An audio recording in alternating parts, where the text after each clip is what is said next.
ना जो question number 3 है वो है the following real numbers have decimal expansions as given below. जितने भी ये नंबर्स गिवन है इनका डेसिमल एक्सपेंशन हमें गिवन है। In each case decide whether they are rational और नॉट। हमें ये डिसाइड करना है कि ये रैशनल है या नहीं है। If they are rational and of form P upon Q, what can you say about the prime factors of Q। अगर ये रैशनल हैं मीन्स P अपॉन Q के फॉर्म में अगर हमें इन्हें लिख सकते हैं, सो जो इसका डिनोमिनेटर होगा Q, उसके प्राइम फैक्टर के बारे में हम क्या कह सकते हैं।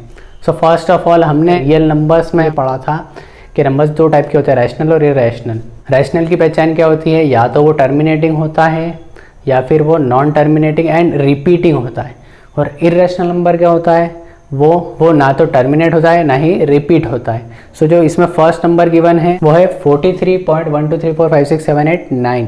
सो ये एक टर्मिनेटिंग डेसिमल एक्सपेंशन है बिकॉज यहाँ पर ये आगे नहीं जा रहा है, यहाँ पर 9 पर फिनिश हो गया। इट मीन्स इसका जब डिवाइड किया होगा तो हमें रिमाइंडर 0 मिल गया होगा लास्ट में जहाँ पर क्वोशंट 9 आया होगा। सो ये एक टर्मिनेटिंग डेसिमल एक्सपेंशन है।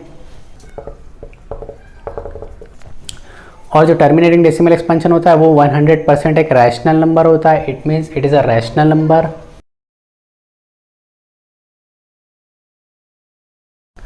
अब अगर ये रैशनल नंबर है तो इसे हम P अपॉन Q के फॉर्म में लिख सकते हैं। तो P अपॉन Q के फॉर्म में लिखने के लिए हमें क्या करना होगा, इस 43.123456789 में जो पॉइंट है इस पॉइंट को हटा देना है। तो पॉइंट हटाने के बाद पॉइंट के बाद जितनी भी डिजिट्स है उतने जीरोस 1 के बाद लग जाएंगे,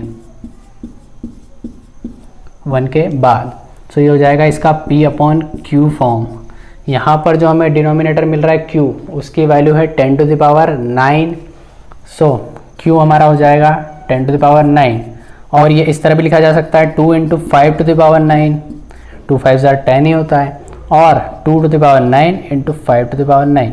सो जो डिनोमिनेटर है Q, उसके जो प्राइम फैक्टर्स होंगे वो होंगे 2 to the power 9 × 5 to the power 9। ना जो सेकेंड नंबर है हमारे पास वो ये है 0.120 1200 12300 एंड 120000। सो ये क्या है, एक नॉन टर्मिनेटिंग डेसिमल एक्सपेंशन है बिकॉज ये कंटिन्यूसली आगे जा रहा है। बट नॉन टर्मिनेटिंग तो है, बट अगर ये रिपीटिंग होता तो ये रैशनल नंबर हो सकता था। बट ये रिपीटिंग भी नहीं है बिकॉज यहाँ पर 120 है, बाद में 120 रिपीट नहीं हो रहा है, इसकी जगह पर 1200 है, इसके बाद 12000 है। और इस तरह से कोई भी पैटर्न नहीं मिल रहा है कि कोई भी डिजिट्स यहाँ पर रिपीट नहीं हो रही है। इट मीन्स ये एक non terminating and non repeating decimal expansion है।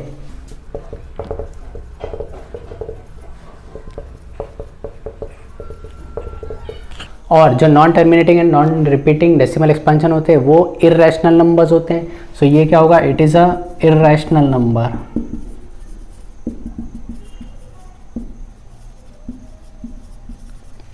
सो इरैशनल नंबर को हम P अपॉन Q के फॉर्म में नहीं बता सकते हैं।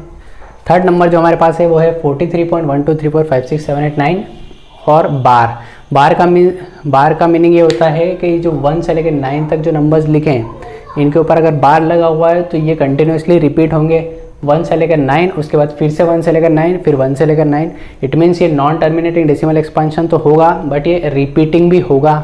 और जितने भी ऐसे एक्सपेंशन होते हैं जो नॉन टर्मिनेटिंग बट रिपीटिंग होते हैं वो सभी रैशनल नंबर्स होते हैं।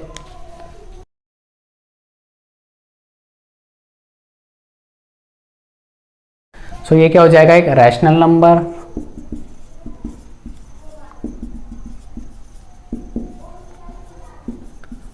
और रैशनल नंबर को हम P अपॉन Q के फॉर्म में रिप्रेजेंट कर सकते हैं। तो ये नॉन टर्मिनेटिंग तो है बट ये एक रिपीटिंग डेसिमल एक्सपेंशन है। और जितने भी नॉन टर्मिनेटिंग और रिपीटिंग डेसिमल एक्सपेंशन होते हैं उनका जो डिनोमिनेटर होता है उसमें 2 to the power n × 5 to the power m के अलावा कोई तीसरा नंबर भी होता है। जैसे हमने फर्स्ट क्वेश्चन में देखा था कुछ नंबर्स में ये दोनों के अलावा कोई तीसरा प्राइम नंबर भी आ रहा था। तो वो सारे नंबर्स क्या थे, non terminating and repeating decimal expansion थे।